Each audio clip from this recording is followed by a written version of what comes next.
Muy buenas noches, entonces seguimos con tertulia teológica. Estamos terminando con el académico Joel Sarman, los puritanos en Inglaterra. Y antes, en la sección pasada, estuvimos hablando acerca de las buenas cosas que hicieron los puritanos, pero también de algunas fallas que se cometieron dentro del puritanismo. Y hermano Joel, entonces la hermana Claudia dice lo siguiente: también fue un error imponer el mandamiento. De ahí que posterior a eso vino una generación que aborreció el evangelio. ¿Qué opina usted? Sí, opinión está bien dicho, o sea, no estoy muy bien preparado para hablar de eso. Mi opinión es que sí, o sea, estoy de acuerdo en general con lo que dice Claudia, pero sí es un tema muy complejo. Realmente la ley moral es algo básico, ¿verdad? Los 10 mandamientos, exigirlo de todos, eso es algo básico.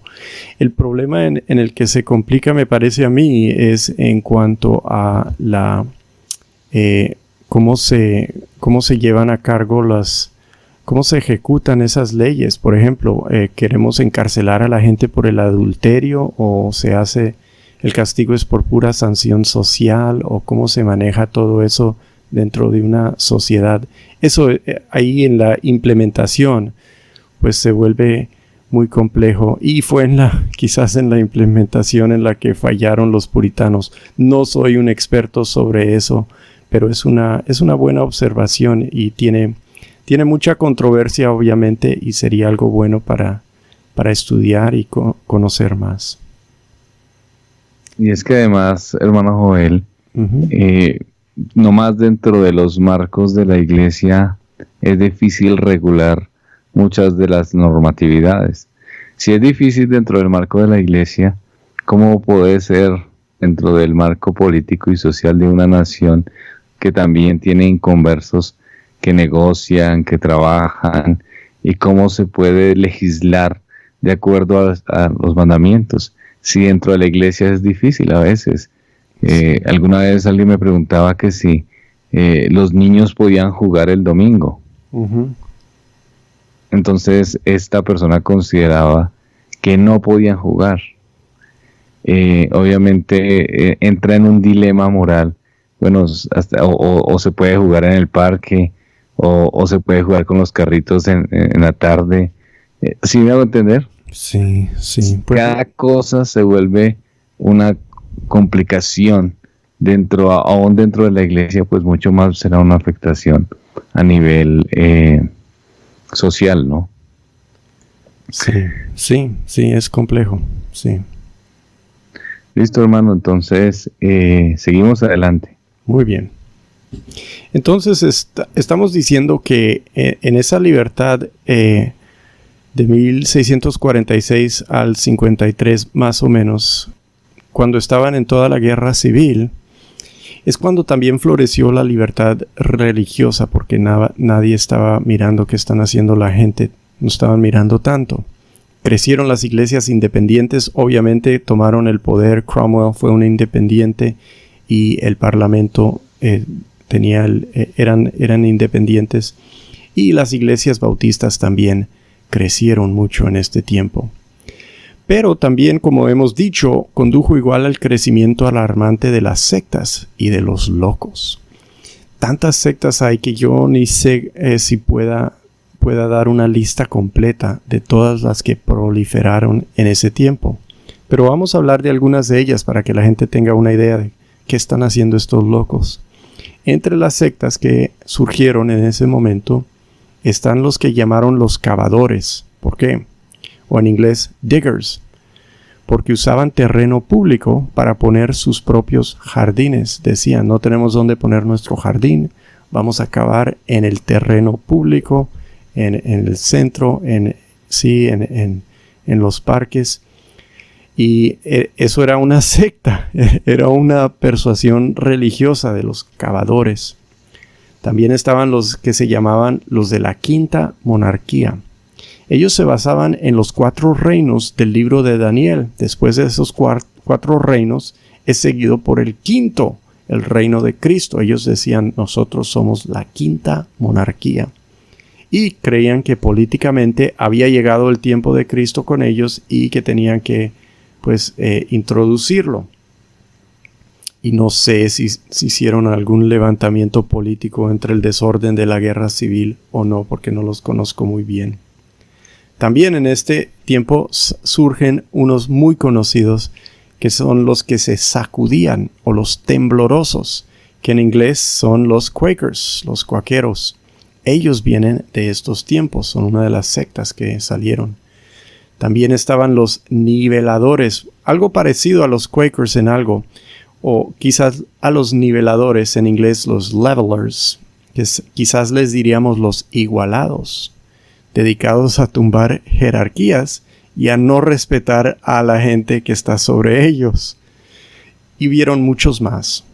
Toda clase de variaciones sobre el anarquismo, religión desregulada, gente diciendo no me diga cómo hay que adorar, no me diga cómo hay que interpretar, y al parecer de cualquiera. De hecho, en este tiempo y después surgieron en Europa, también comenzaron en la Reforma con los anabaptistas, ¿verdad? En todos estos tiempos, igual en Europa hubieron sectas y hallaron libertad de religión, no siempre en Europa, pero muchas veces aquí en donde yo estoy, en Pensilvania, que fue fundada por un Quaker, y donde se ampararon las sectas europeas por todo lo largo del siglo XVIII. Y en verdad enriqueció, aunque son sectas y uno dice, pues ellos son locos, pero la libertad de religión realmente enriqueció a esta parte del país y le dio una amplitud. Y hasta hoy día que hay carreteras, uno tiene que mirar dónde va, porque en algunas carreteras todavía andan los carritos tirados por caballos de la gente Amish, la gente del parecer anabaptista, que siguen viviendo pues sin las cosas modernas, sin carros y teléfonos y todo eso. Y aquí andan, están muy cerca de donde yo vivo. Entonces aquí les siguen dando las sectas de esos tiempos. Es durante este periodo de inestabilidad social y de tumulto y violencia que se forman gente como lo es Richard Baxter.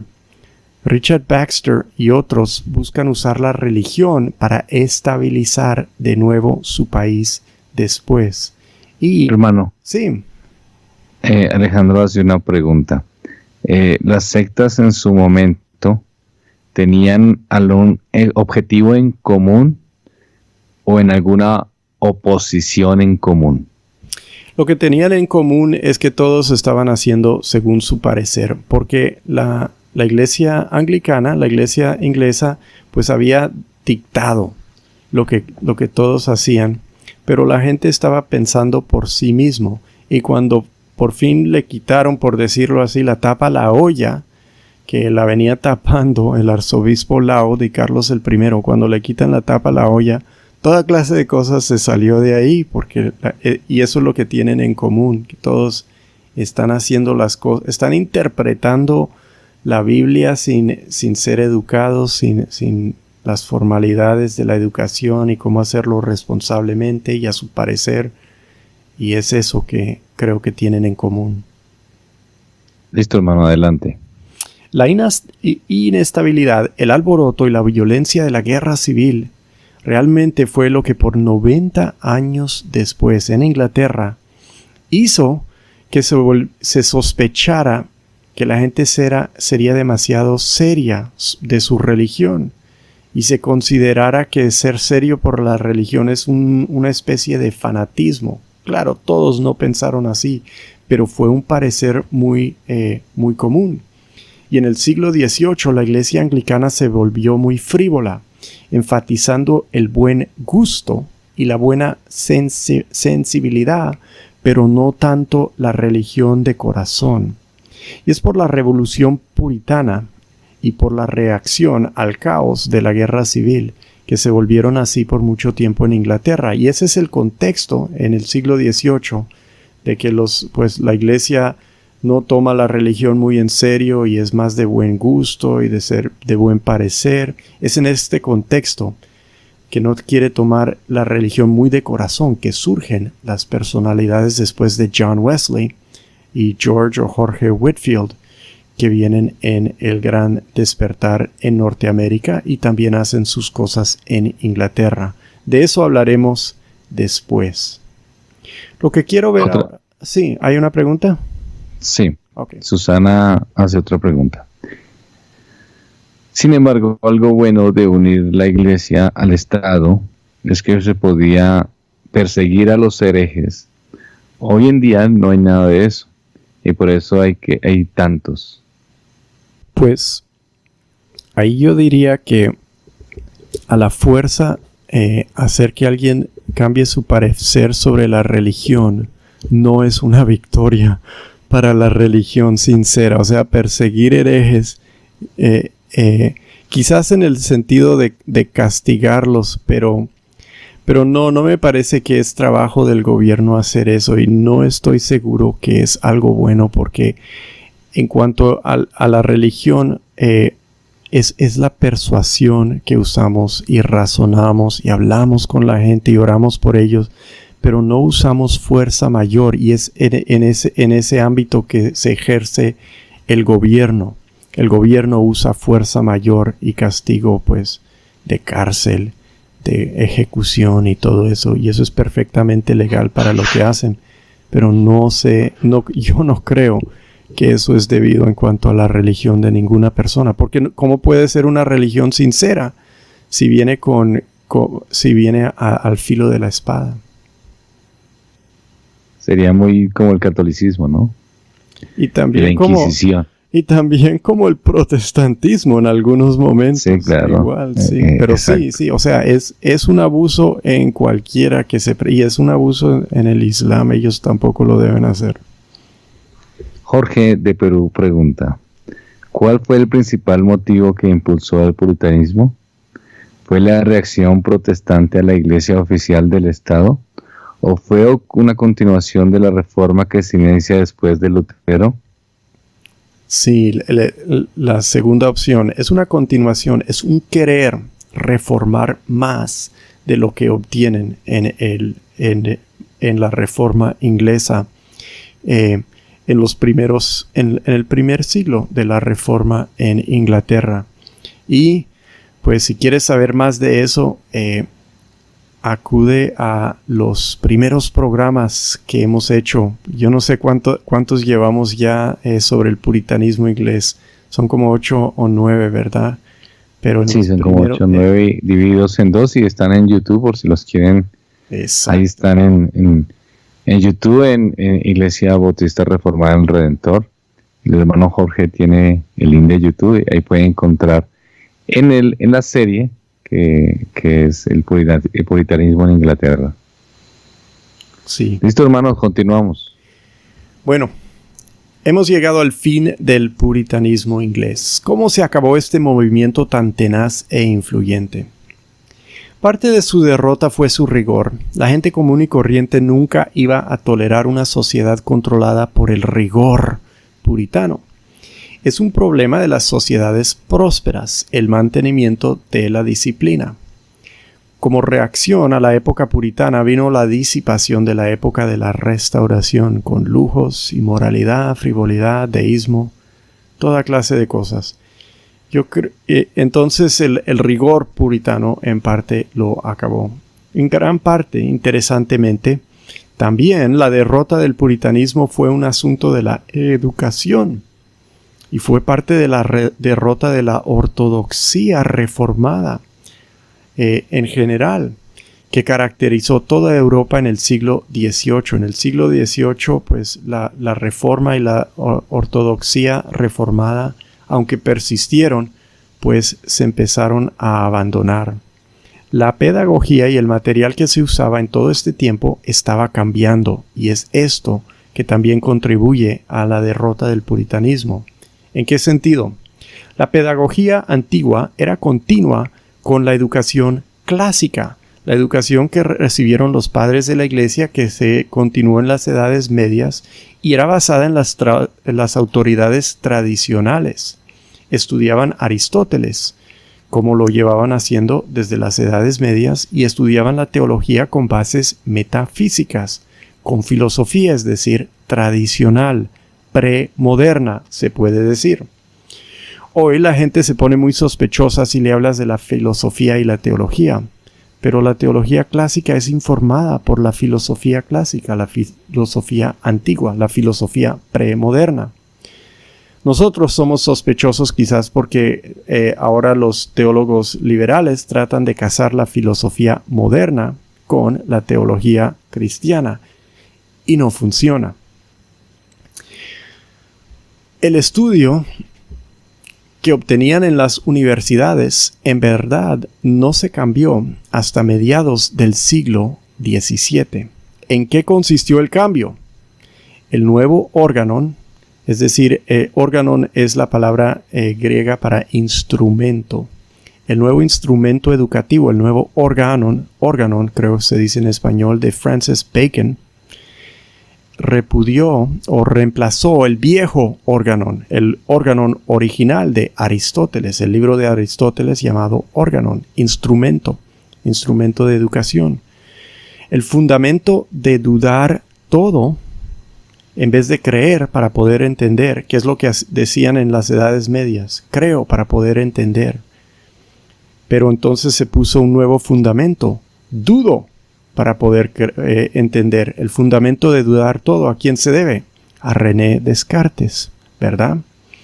El nominalismo medieval dio a luz una falta de interés en la realidad metafísica, la realidad invisible, y gradualmente los pensadores se volvieron hacia las realidades físicas. Dijeron, lo que vemos, lo que palpamos, eso es la realidad. Y es como surge la ciencia aplicada y la investigación por experimento y observación, que pues nos beneficia tanto, pero crecen esas formas de conocimiento y disminuyen las formas de conocimiento de las cosas de abstracción y contemplación intelectual. Y eventualmente se pierde algo del conocimiento necesario para la teología compleja y precisa de la alta ortodoxia reformada del fin del siglo XVII. Por ejemplo, el arminianismo entra antes, pero entra a comienzos del siglo XVII y coge fuerzas y representa un movimiento hacia lo práctico que quita algo del énfasis a lo teórico. El elemento más teórico, especulativo, a veces le dicen, no en el sentido de que se lo inventan, pero que es más de pensamiento que de práctica, de la teología. El calvinismo experimental entra. El calvinismo de la experiencia y la piedad práctica es otra parte de este fenómeno de la decadencia de la ortodoxia reformada. Eso lo vamos a ver en el gran despertar cuando hablemos de eso después. Y siempre que el énfasis práctico logra un eclipse del énfasis sobre la teología precisa, escolástica, disciplinada, erudita y difícil, se pierden elementos importantes con consecuencias muy pesadas. Porque lo práctico para nosotros es lo más obvio, aunque la gente siempre lo enfatiza. Queremos ser prácticos, tenemos que ser prácticos. No se nos olvide ser prácticos. Pero lo práctico es lo más obvio. Y lo menos práctico fácilmente se puede ignorar. Claro, ambos lados se pueden exagerar y abusar, ¿verdad? Pero creo que lo que sucedió es que se fue un énfasis más sobre lo práctico y lo obvio y se despreció más lo teórico. Y el abandono del estudio riguroso de Aristóteles, de la metafísica, por ejemplo, de acto y potencia de la que habla Tomás Aquino, que informa su teología, llevó estas cosas, el abandono de algunas de estas cosas, llevó al colapso doctrinal del puritanismo. Iglesias congregacionales en las cuales, que en la generación, en su generación tenían a Thomas Goodwin y a John Owen, que fueron campeones de la teología robusta, en la siguiente generación se volvieron unitarianos, que negaban la Trinidad. Es fácil negar la Trinidad si uno abandona las distinciones cuidadosas que requiere el pensamiento que apoya la Trinidad, la doctrina de la Trinidad. Es fácil negar la Trinidad si uno es un biblista, sin interpretación sofisticada que retiene las consideraciones que las herejías del pasado nos ha llevado a lograr. Y así es por esto, es a esto que le atribuyen los eruditos la decadencia del puritanismo, el abandono de en algunas denominaciones, de su buena teología por una teología herética. Al fin, en cierta forma, el triunfo del puritanismo inglés fue su derrota. Cuando ganaron, perdieron. Pero es lo que dijo Cristo: mi reino no es de este mundo. Bueno, ahí por fin acabamos mis 25 páginas de notas sobre el puritanismo inglés. ¿Habrán preguntas al fin? No, solo hay un comentario de Susana. Dice, pero el arrianismo casi que se acaba por cientos de años cuando se les persiguió. En cambio, hoy en día resurgió porque no tiene ningún temor. De resto, agradecimientos. Gracias, profesor Joel, por las enseñanzas. Que Dios le bendiga. Muchas gracias. Gracias por la atención y sus comentarios y preguntas. Muy bien, hermano. Entonces, ¿qué empezamos la próxima semana? Bueno, quiero ver la Reforma Escocesa. La Reforma Escocesa es, pues, obviamente muy importante para lo que es el presbiterianismo, que son muy afines a nosotros los bautistas en muchas cosas, y la Reforma Escocesa pues nos ayuda a entrar al próximo periodo de la Iglesia moderna, avanzándonos hacia el siglo XVIII y el siglo XIX, con algunas controversias interesantes en la Iglesia escocesa que nos preparan el camino para entonces estudiar más a fondo esos siglos venideros. Muy bien, hermano, perfecto. Entonces ya saben, amigos, hermanos, la Reforma Escocesa el próximo lunes, Dios mediante. Terminamos entonces con tertulia teológica.